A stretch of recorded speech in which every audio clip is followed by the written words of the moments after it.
Allison, 100 Years of Positive Impact. Today, Ruth Adele Coates Allison is leaping gracefully over the century mark, looking more like a 100-year-old teenager than someone who has outlived the invention of sliced bread. She was born November 4th, 1925, to Harley and Ella Coates in Casper, Wyoming, and has lived a rambunctious life over the last century. While I would like to tell you the whole rest of the story, the plot of Ruth's life is really not the point. Instead, I shall focus on some tasty anecdotes that help illustrate the theme of Ruth's life. Because as we come here to celebrate her tonight, it's not what she's done, but who she is that contain the key to life's lessons. Heed her wise and wily ways. Number 1, Ruth was grateful. Ruth grew up during the Great Depression without a lot of extras, but she always was grateful for everything she had. Her father moved from Pennsylvania to Wyoming because apparently dry air moving at a constant 30 miles per hour was good for his tuberculosis, while her mother migrated from Michigan looking for adventure. Well, if marrying a young dairy farmer and raising kids through the Great Depression in the middle of nowhere is an adventure, Ella darn sure found it. But thanks to the Homestead Act and 2 frugal parents, Ruth and her older siblings, Mariella and Fred, and her little brother Alan, enjoyed busy and happy childhoods, with lots of horseback riding and other outdoor activities. Number 2, Ruth, it turns out, was a bit of a schemer. At the end of World War II, Ruth enrolled at the University of Wyoming in Laramie with plans to study social work and hopefully hunt down a husband. Turns out fate was on her side. At about the same time, Lou Allison, a handsome young sailor fresh out of the Navy, was driving through Wyoming to enroll in the Colorado School of Mines. He had the good fortune of having a flat tire in Laramie, and then he lucked out again when there were no extra tires available because of war rationing. With his plans thwarted by fate, he enrolled at the University of Wyoming, and the rest, as they say, is history.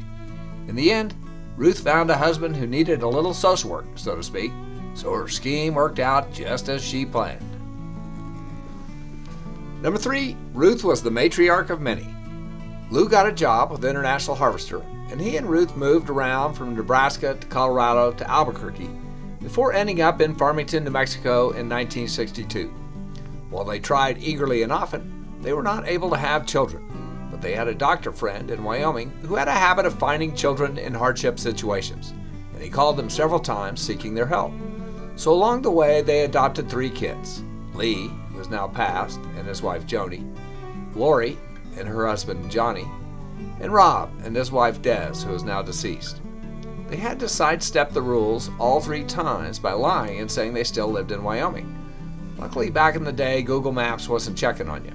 Anyway, the 3 adopted kiddos apparently did not inherit Lou and Ruth's conception problems, as they have gone on to spawn 5 grandchildren: Daniel and Erin Allison, Jared and Tyler Jordan, and Rihanna Allison, and at current count, 8 great-grandchildren: Bennett and Owen Allison, Nolan, Reagan, and Harper Young, and Elliot, Jake, and Allison Jordan.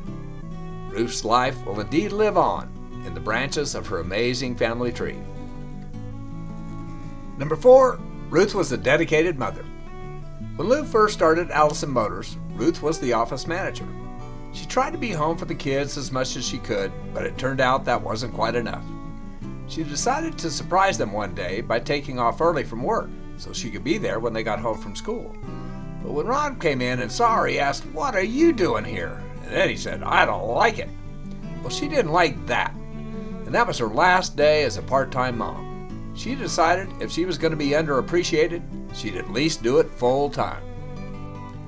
Number 5, Ruth was a world traveler. Lou and Ruth traveled the globe with the group lovingly self-titled The Dirty Dozen. Yep, the Allisons joined with the Haglers, Marions, Mays, Spears, and Watsons to explore the world from China to Egypt and to everywhere in between. Ruth always negotiated for volume discounts, because nothing says adventure like a 2-for-1 camel ride in Cairo. Number 6, Ruth is an avid athlete. Ruth is proof that dynamite comes in small packages, persisting in life as others have fallen away. She skied into her 70s, played tennis into her 80s, and pickleball into her 90s. She's a little sad she never got to try cage fighting. To this day, her good friend Connie Karshner takes her to the college 3 times a week for a few laps around the track. Or if the mood hits them, maybe a little ballet for old babes. One way or another, she stays in the game. Number 7, Ruth is an old school gamer. Ruth doesn't know a joystick from a gamepad, but she can darn sure identify a good no-trump hand when she sees it. You see, she does her gaming the analog way, with cards or a board of some sort, or maybe some dice. Yep, she's not addicted to screen time, but she is addicted to old-fashioned FaceTime, playing bridge or cribbage or rummy cube or Scrabble virtually every day of the week and twice on Tuesdays.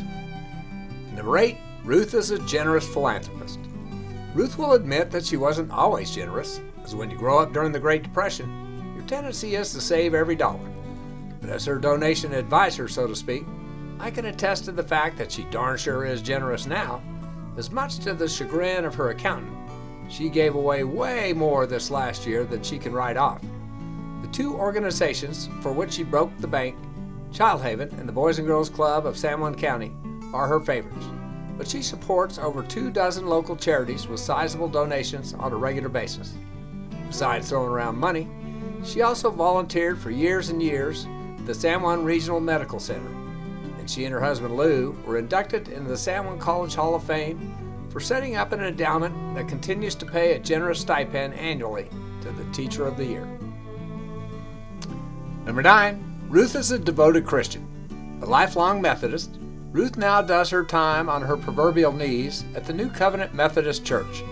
Since grudgingly giving up her driving privileges at the age of 99, Ruth now catches a ride to the Sunday service from her old friend Margie Black.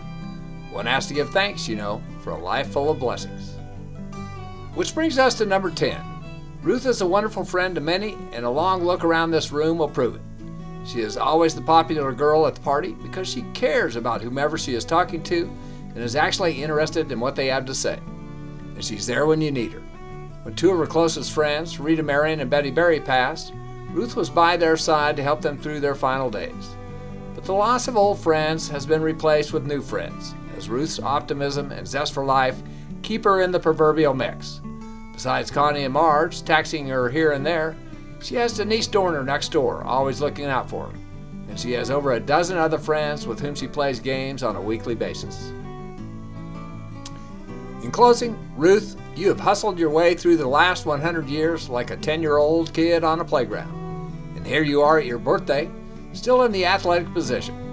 You may not have changed the world, Ruth, but your smile and your energy and your love have helped change the world for everyone here tonight. We are blessed to have known you and to have witnessed your shining example of a life well lived. While it doesn't look like you are going anywhere anytime soon, when it does come your time, there is no doubt that God will greet you with a smile and a hug, exclaiming, "Well done, my good and faithful servant. Well done." Happy 100th birthday, Ruth Allison. We are proud to know you.